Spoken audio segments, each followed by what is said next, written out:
Vacanze in houseboat significa visitare città e spiagge in modo del tutto inedito e sorprendente, solcando corsi d'acqua circondati da natura rigogliosa e incontaminata. Una vacanza slow dunque che sta prendendo sempre più piede anche nelle nostre zone. Molti gli itinerari suggestivi lungo i canali e le lagune di Veneto e Friuli Venezia Giulia. Guidare un houseboat è molto più facile di quello che si pensi, non serve alcuna patente nautica e con una formazione di al massimo un paio d'ore si è pronti per partire insieme nella casa galleggiante. Diverse sono le compagnie che consentono di noleggiare barche senza patente per partire alla scoperta di paesaggi inediti.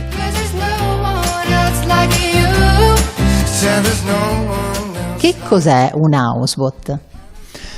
Un houseboat è un modo di fare vacanza più che un oggetto.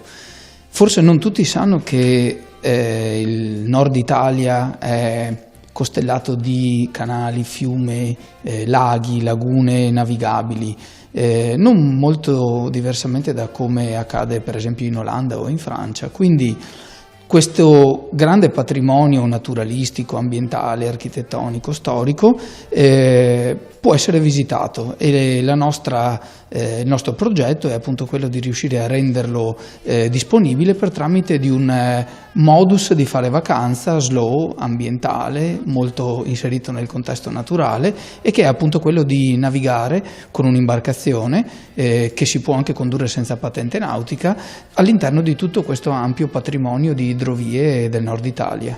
Parliamo di un territorio vasto, di molti chilometri navigabili, no? Parliamo di molti chilometri, parliamo di circa 500 chilometri che si snodano tra le regioni del Friuli, Venezia Giulia, del Veneto, ma anche l'Emilia Romagna, la Lombardia. Naturalmente un po' il Veneto la fa da padrona, anche per la sua storia, insomma, e per la sua, e per le sue tradizioni, ma naturalmente la vastità del territorio è un elemento veramente importante perché consente ai turisti provenienti da ogni parte del mondo una scoperta di aree un po' meno battute dal turismo di massa, spesso e volentieri sconosciute, ma che, come spesso accade in Italia, presentano delle particolarità e del potenziale che è molto rilevante, che è molto importante. E come avere un altro punto di vista, no? Ci succede per esempio quando magari andiamo a camminare, magari anche dietro casa, scopriamo cose che non sapevamo di avere così a portata di mano e non sapevamo che fossero così belle. Sì, è proprio così. Addirittura vorrei dire che spesso e volentieri anche gli stessi abitanti che vivono in queste zone conoscono poco queste zone rispetto magari a turisti stranieri che vengono apposta per visitarle. In effetti il tema che hai toccato tu del camminare, quindi del muoversi lentamente, è un po' proprio il trade union che unisce un po' tutte queste attività che possono essere la bicicletta, la barca, il camminare. Quindi la navigazione fluviale è molto conosciuta soprattutto dai popoli nord europei e ovviamente l'Italia, che ha sempre una grandissima attrattività per gli stranieri, è in grado di coniugare al meglio questa offerta. Ecco, voi dite, no, avete un po' questo slogan che è un po' a portata di tutti, perché uno, insomma, non si tratta di imbarcazioni così piccole, eppure non serve la patente nautica, ma non è che le persone arrivano e voi le piazzate in barca, c'è tutto, diciamo, un approccio particolare, ovviamente in sicurezza, quindi come fate appunto a garantire la sicurezza? La sicurezza è un tema fondamentale, d'altra parte con circa 1000 crociere all'anno si capisce quanto questo sia rilevante. Le barche sono barche abitabili, hanno le cabine, hanno i bagni, ci si può vivere dentro. La sicurezza è un elemento importantissimo, quindi naturalmente è importante che le persone, indipendentemente dal possesso di una patente nautica, che non sempre determina poi una grande abilità, invece faccia il corso di formazione, faccia tesoro di tutte le informazioni che vengono distribuite prima della loro crociera ed eventualmente anche tutti quelli che sono le prove pratiche e i test di guida prima dell'inizio. Oltretutto le barche sono tutte quante gestite da un sistema di monitoraggio satellitare e quindi è importante che gli utenti che guidano le barche poi rispettino perfettamente quelle che sono le regole, e le regole non sono solamente legate alla conduzione della barca, ma soprattutto all'itinerario stesso, per cui non è che uno vada dove vuole.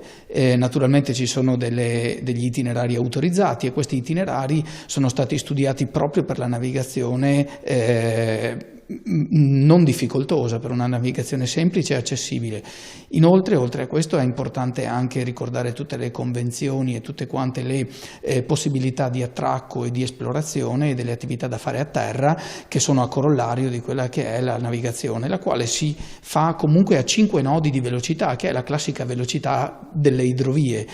5 nodi sono meno di 10 km all'ora, quindi possiamo immaginarci facilmente, anche solo chiudendo gli occhi, come il paesaggio si muove, a quale velocità il paesaggio si muove attorno alla barca, la quale non fa onda, non disturba la flora, non disturba la fauna, è molto silenziosa, premia la convivialità delle persone a bordo, quindi è proprio un tipo di vacanza che ti rimette un po' al centro la persona, il ritmo della propria vita, che spesso e volentieri durante la quotidianità è frenetico, mentre il ritmo dell'acqua del fiume riporta un po' tutti coloro che provano questa esperienza ad un ritmo, se vogliamo, circadiano, no, della nostra natura.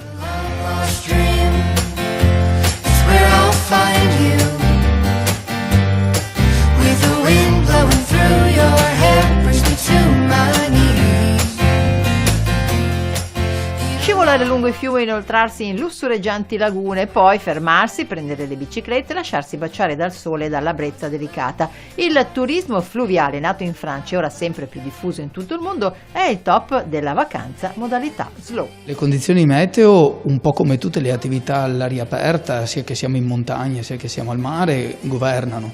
Quindi la navigazione non è mai autorizzata in condizioni meteo avverse, la navigazione non è mai autorizzata in eventualità piene di un fiume, quindi il concetto della natura va sempre rispettato e la natura governa, quindi che è anche la maniera migliore per entrare in contatto con un territorio, è anche la maniera più educata per visitare un territorio, soprattutto se pensiamo spesso e volentieri alle grandi destinazioni del turismo di massa, dove in realtà le aree di vacanza vengono aggredite da flotte di turisti, quindi questo è esattamente il mood contrario, dove è il ritmo della nostra esperienza che si adegua alla natura e non il contrario. Oltretutto, proprio per questo, no, perché uno si domanda, ma come io arrivo per esempio in una darsena, attracco insomma da qualche parte, e poi voi consigliate, anzi insomma promuovete la bici, no? Per cui uno poi arriva e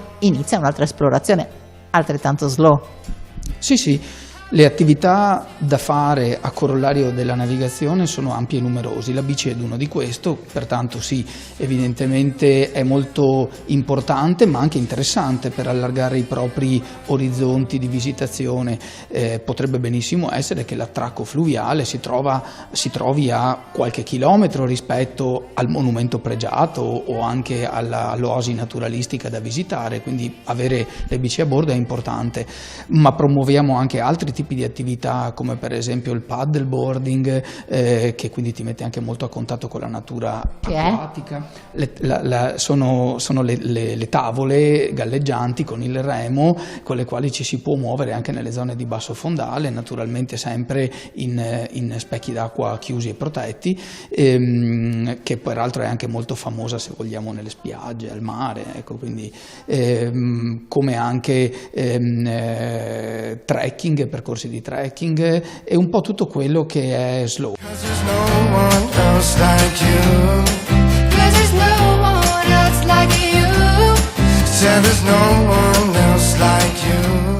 A bordo di un houseboat si abbandona la frenesia quotidiana e si assaporano non solo le diverse destinazioni, spiagge, borghi, città, ma anche e soprattutto il viaggio in modo originale, divertente e facile. La barca è già di per sé un esperimento sociale, no? Perché bisogna convivere con meno comodità, insomma, oggettivamente. Magari ci si ritrovano, penso, a una famiglia in cui di solito magari tutti sono attaccati ai device, ma anche a un gruppo di amici.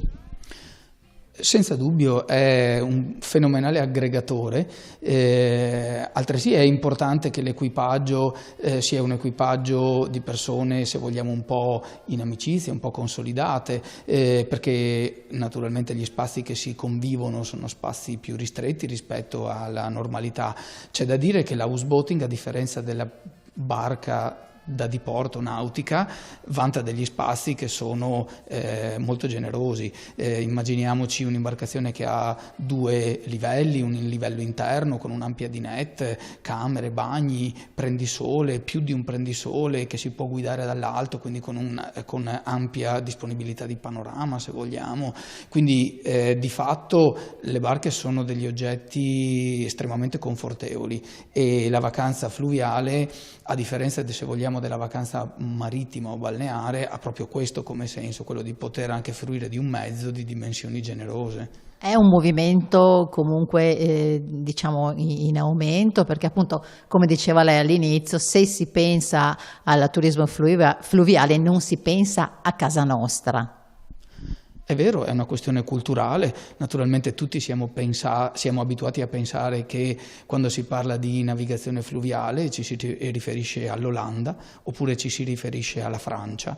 Devo dire che l'Italia, se vogliamo, è una destinazione molto più giovane. In Italia il turismo fluviale ha preso piede circa 20 anni fa, è un fenomeno in crescita, ma naturalmente i margini anche di scoperta del territorio sono ampi se ci paragoniamo a territori molto più maturi come quelli che abbiamo prima menzionato. In a long lost dream, it's where I'll find you. When I open my eyes, hope that you're by my side.